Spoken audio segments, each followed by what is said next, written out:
Hello. Today I'm gonna do a video, as you might see. But it's a pretty interesting video and I'm just gonna actually read to you a blog post that I did about my personal experiences with mental health and the emo scene.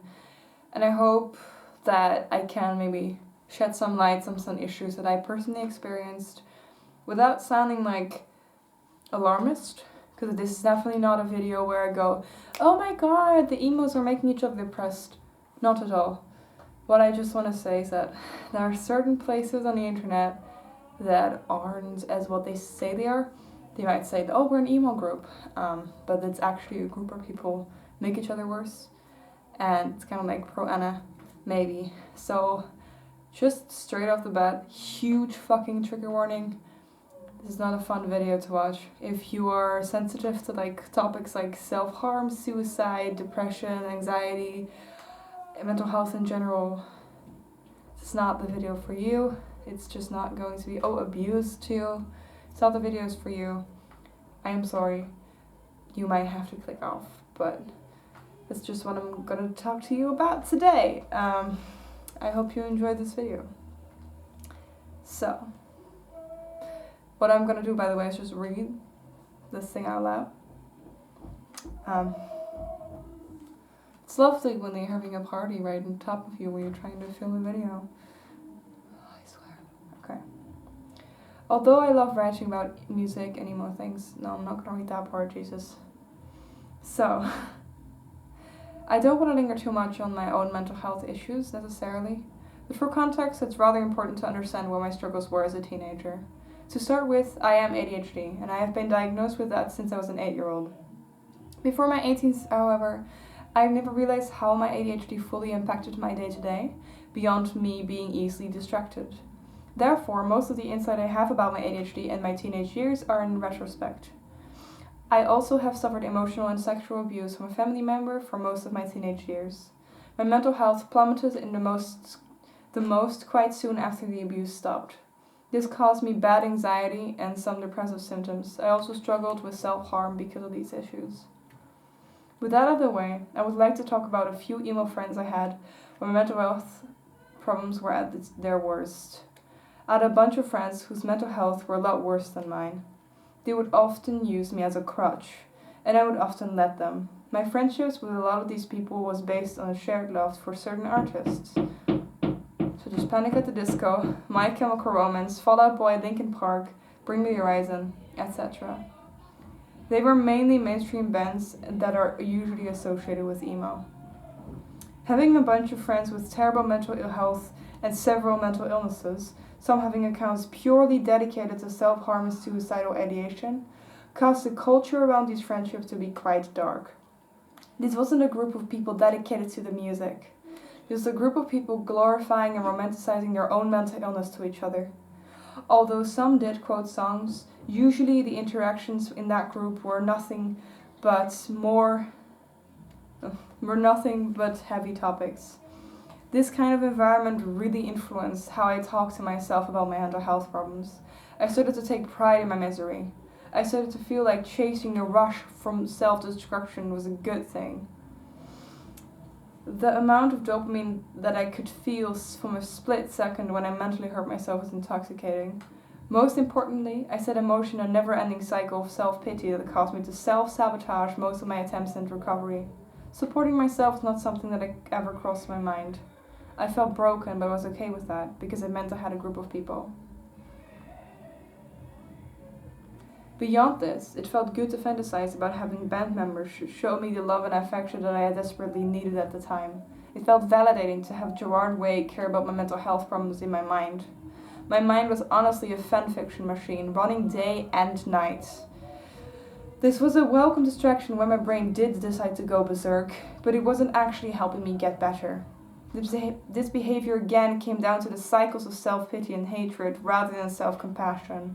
I needed these fantasies about random people to feel like someone cared, because I felt completely alienated from the people in my real life. At this point, I had no emotional relationship with either of my parents or really any of my friends. With the knowledge I have about myself now, I realize most of this was all set in motion because of trauma, but at the time, I had no idea. I had no idea why I kept hanging out with shitty people. I had no idea why I felt like seeking attention but never actually showing anything on the outside. I had no idea why I kept my friends outside of my mind unless it was just trying to joke. The only way I ever communicated about my issues as a teen was by doing the whole ha ha ha, I wanna die, lol. The moment anyone showed any type of real compassion, I was either ridiculously hostile to them or a clingy mess. I didn't know what I was doing, let alone know why. Realistically, I didn't know this was what I didn't know this was why. Realistically, I didn't know this was what. Wow. Realistically, I didn't know this was what I was doing until someone rudely pointed it out to me recently. But it makes sense. I've been doing it for years and it's embarrassing. The amount of help I could have received if I hadn't participated in and contributed to a culture of mentally ill therapy denial could have made me so much better by now. I could blame everything that happened in these scenarios on the people that I was with, but it's always also been an issue of me being passive and keeping myself in the situation. Yes, abuse sucks. Yes, abuse is real. When you're older than everyone, realize how bad it is and you still stay? Why? You stay because you have lured yourself into a false sense of security. This is what I've always known. This is what I deserve. It's bullshit. You will know better than this. You will learn to take up the active role that you are able to be in. Always being a victim is not your fault. It's always the fault of the abuser. But it does prompt the question of why this always happens. I could sit here and say that the toxic emo culture of my peer group online made me this way, but I would be lying. One of the reasons why this kind of group is so destructive is because everyone in it is already struggling. It's a group of people being bad for each other. It's a group of people actively making each other worse. This is not a friend group. I urge you. If you ever get stuck in a group that is supposedly supporting you, yet you feel worse every time you look at the messages, get the fuck out. It's not a helping. This is actively poisoning your own mindset towards your own mental health issues. I was recently diagnosed with a personality disorder. Now, of course, it wasn't really possible to feed me neatly into a category. My brain tends to be a dick like that. So I was placed into the otherwise specified personality category. Writing this just reminds me of how much this kind of does make sense. Small me was a mess. I still am. Writing this just because I recently had these rude awakenings about my own behavior, I realized how shit I've been to my friends. All they have tried to do over years was help me, and every time I tried to get attention, when they did try to help, I didn't listen. I didn't listen to them when they said I needed to put myself into therapy. These people have seen me slide into these groups, and there was nothing they could do. Every time they try to talk to me about it, I shove them away. If you are in my position, listen. There is only one person who can get you out of these situations, and that's you. You deserve better. You deserve people that are safe. Safe people that get it, who won't trigger you every time you talk to them. You cannot be other people's therapist without license or grasp on your own head. You aren't responsible for their suffering. I hope you realize soon. To kind of finish off a rant and come back to the emo element of it all. People justifying their abusive, toxic, or self-destructive behavior by quoting bands are a huge red flag. Any group claiming to be an emo group that doesn't talk about their music and only talks about mental health issues is a red flag. If you need people that understand, find a moderated group that will keep the really toxic and triggering shit out. Make sure you find a place where people use trigger warnings. You got this.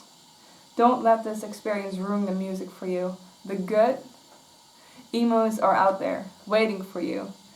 Take care. And that's the blog post, man. I have a lot of things to say about it. I wrote it pretty recently, obviously, otherwise I wouldn't be reading it out now. But I feel like already I can have some notes on it, because when I say that it's not your fault if you get stuck in the cycle of abuse, when you get stuck in abusive situations over and over again, I really mean it's not your fault. It's never your fault. feeling like it's your fault is never gonna help you out of the situation.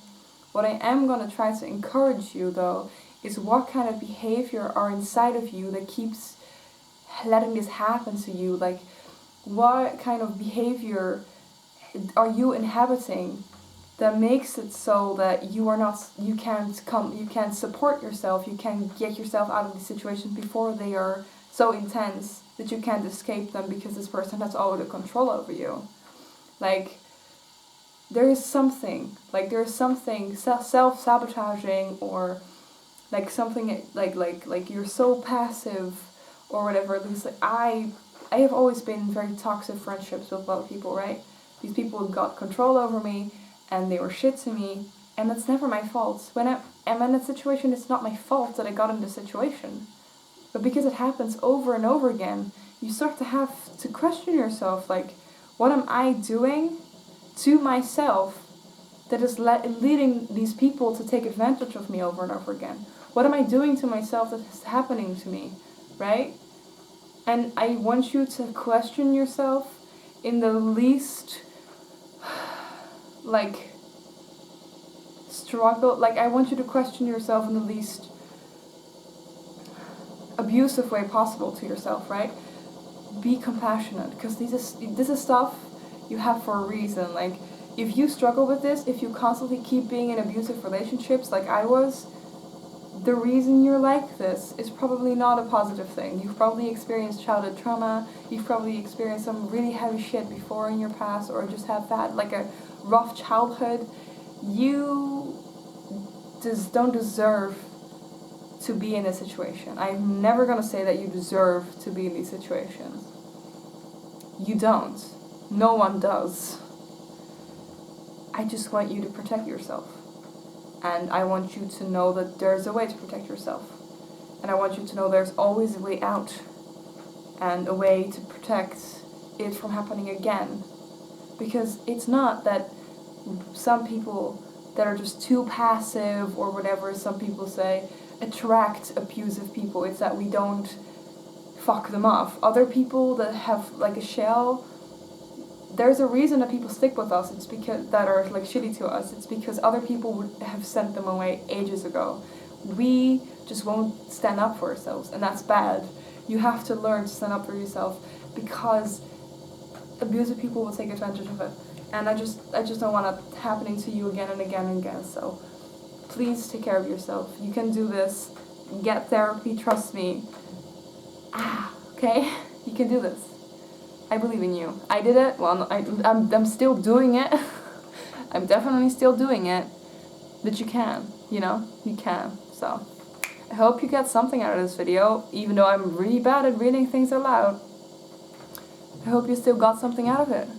And I see you fucking later, babes. Bye.